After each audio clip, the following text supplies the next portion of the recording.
Welcome to day 2 of my Beginner Tarot series. We are talking about card number 1, the Magician, today. Now, the Magician is a card of action. It's a card of needing to do something and having that ability to manifest whatever it is that you want. So let's think about who the Magician is, right? In most cases, the Magician is someone who is doing tricks through sleight of hand or illusions. And people look at the Magician and think, how is that really happening? How does the Magician do that? And sometimes there is a very simple answer behind it, and it is all an illusion. But there's always that wonder of, just because I don't know how it's happening, I still believe it. So you have that energy that even if you can't see exactly what it is that you want, or you don't know that what you want actually exists, there's still the possibility that it's out there and that you can manifest that desire or that dream for yourself. Now, the Magician works with all of the tools available.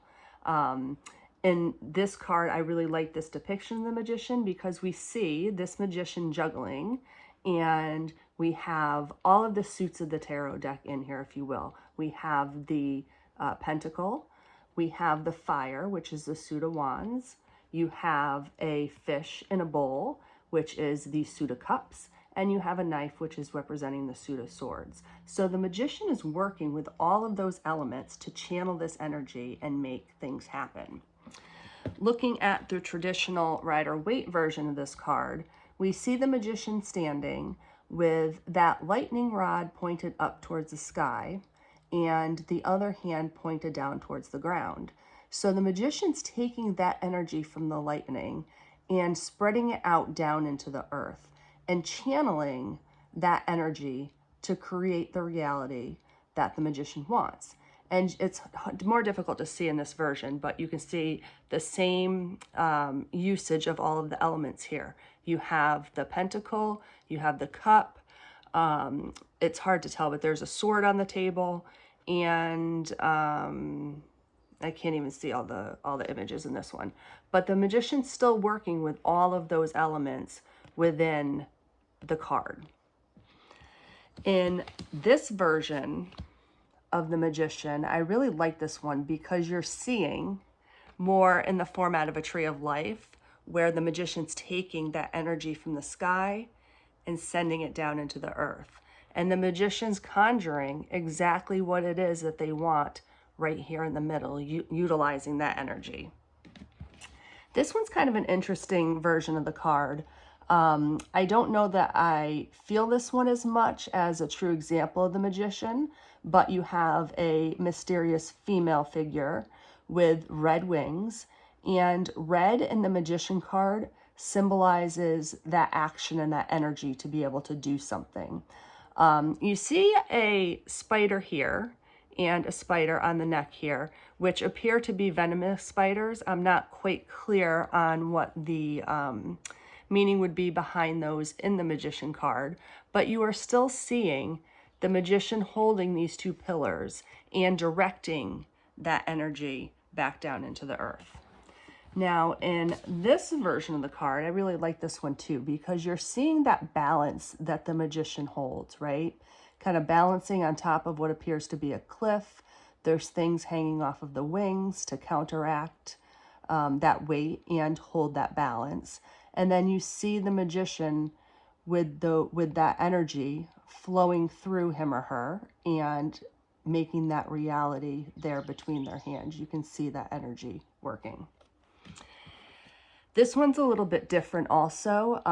You have a winged figure that seems to mysteriously be floating in the sky. It is floating above a dove, and the white, anything white like that in one of the Magician cards is symbolizing purity. And in this case, the Magician has red wings to symbolize that action.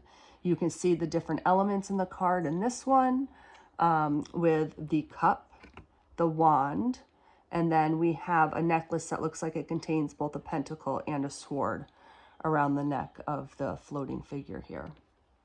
Now, for our fun deck, we have Winifred Sanderson as the magician, and of course, she is the strongest of the three sisters, right? She's the one that conjures up all the spells, and she's the one who takes that action and makes things happen.